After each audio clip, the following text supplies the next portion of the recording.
What's popular YouTube? Another day, another demo, and it was once upon a time on this channel we were doing Aleksib demos week to week. You know, there was Brokey week, but it was like Aleksib month usually. Once every week. There was one point where we had 4 Aleksib demos and like one simple demo done. Like we were obsessed with the amount of Aleksib demos that we were doing. I don't know if we were trying to sabotage him by allowing his opponents to figure out more about him, but we just couldn't stop doing Aleksib demos.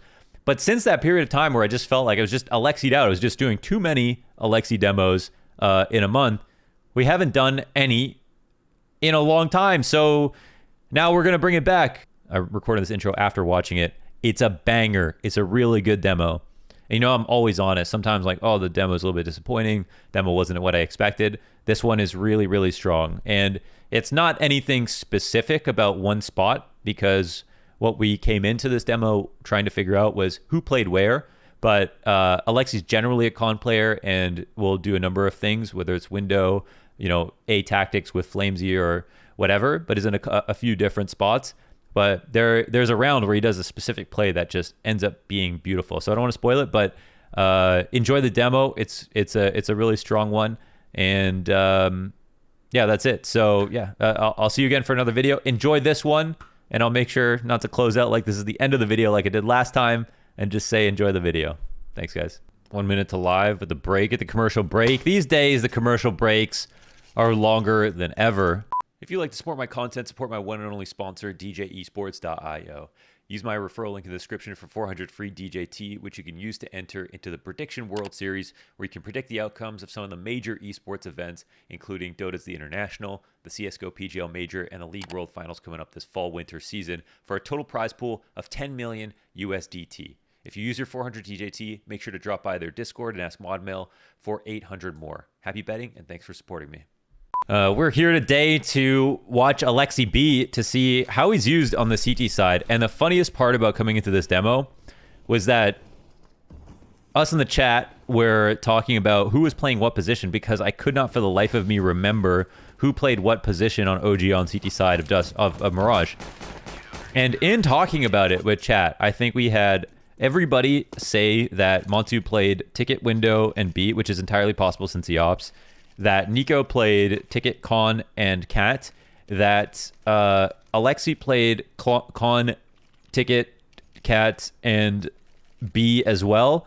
And Valda played ticket, cat, and B as well. So we're trying to figure out who actually plays where, because I think I saw somebody say that someone played everywhere at one point or another. One thing that Moses said that was really interesting as a coach for Team Liquid as we talk over this eco round was that people on his team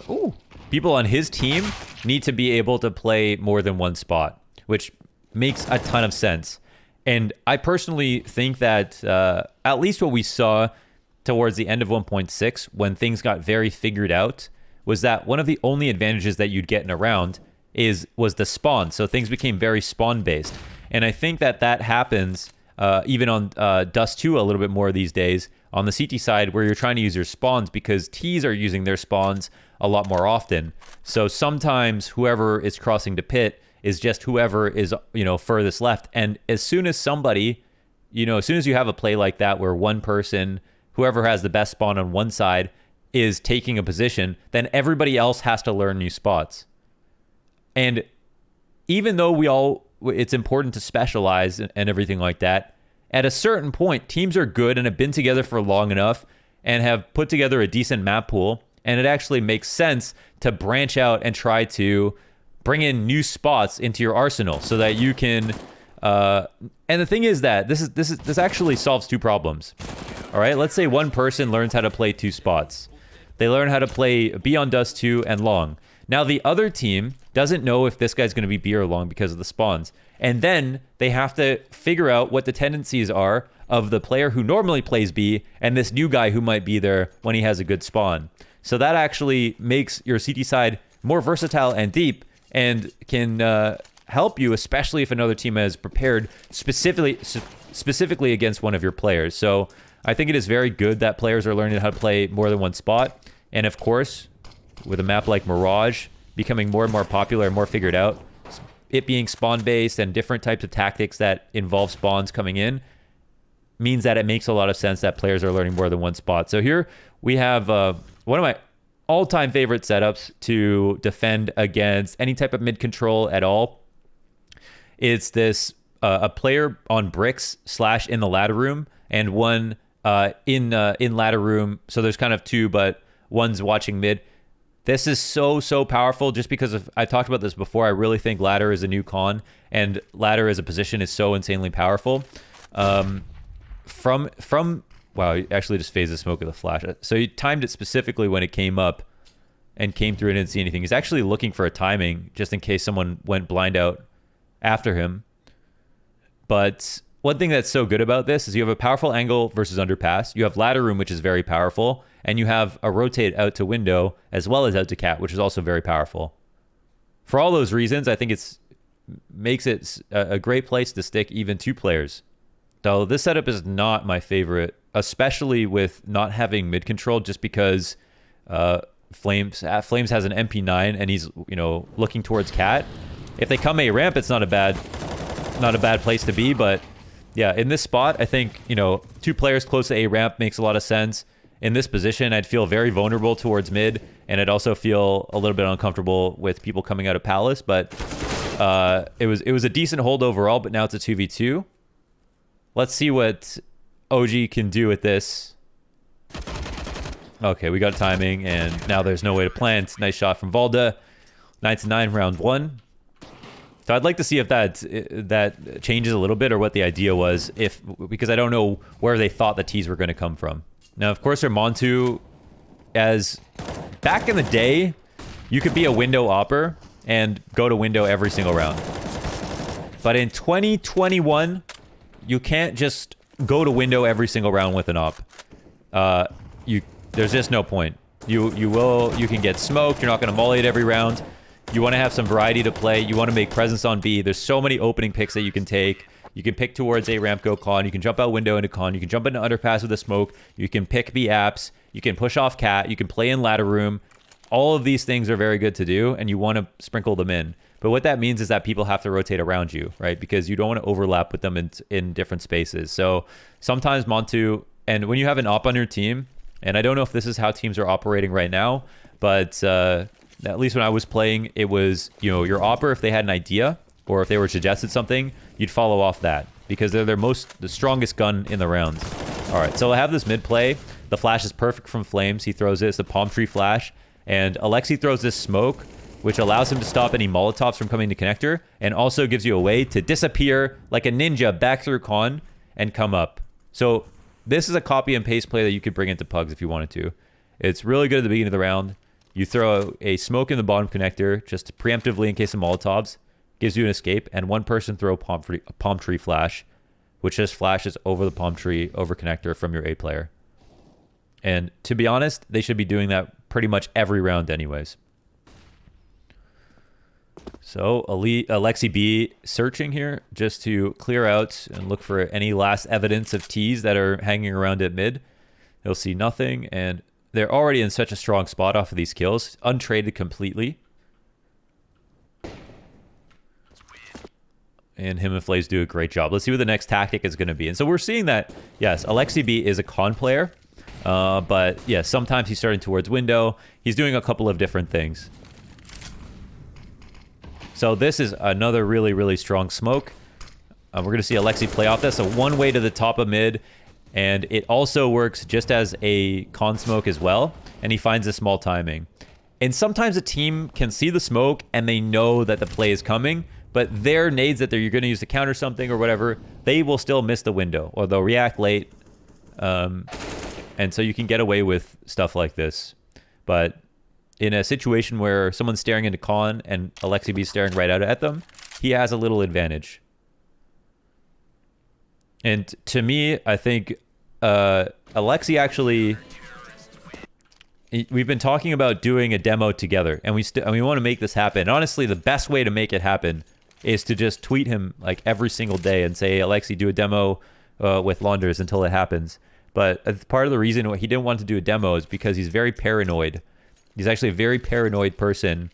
He is always talking about if people are going to get onto his tact. He probably hates that I'm watching a demo of him right now explaining all his deepest, darkest secrets, but obviously a lot of players are far more open. Aleksib said that he doesn't want to give anyone any edge at all, and that's why he was like not sure about if he wanted to do it or not. Of course, he's a very nice guy and really cool and everything like that. It would be great content, and that's the primary reason why I should do it. Plus, it's probably, you know, it's probably more of a mental thing, like, oh, I'm competing and I want to give people an edge. But what's more important, winning a major or doing content with launders? That's what I want you to ask Aleksib, and that's what I want Aleksib to ask himself in the long run, right? The major is going to be a month long. It's going to be hosted by some TO that doesn't love you, but launders loves you, and launders is here forever, not just 1 month. So now Aleksib's in CT spawn. He's not the con player this round. He's here to kind of support Flames, and he's floating a lot with Flames. Now, this smoke is not obviously ideal. Oops, I have notifications on. This smoke is not ideal because it's a little poofy, but it still obviously works, and somebody has to come out very, very far to attack with it. But it allows for a little bit of lurking, so it's a bit... but he's pretty much right about it. He gets that nade off. He's looking to transfer some damage up into halls.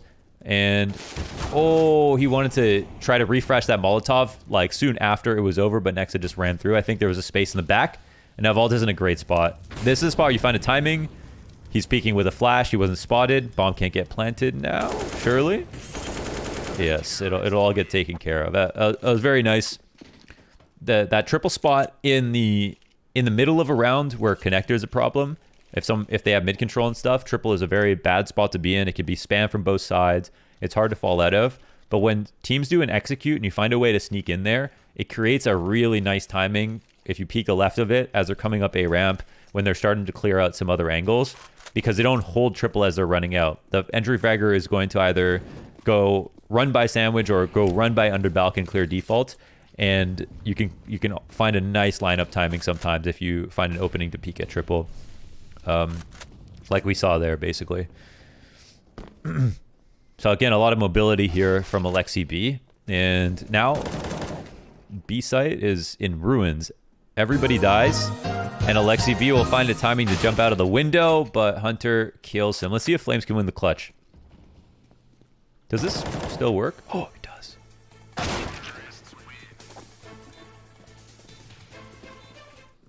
So we'll see what they do. It's real important that if something goes wrong, you have a contingency plan, right? Because you can't base your entire round over one tactic, and then if that tactic fails, then you don't make anything interesting happen in that round. That is something that will show everybody that you're a bad team. If your entire round based on one tactic, you mess up a smoke, you mess up a flash, and then suddenly you have no other plans.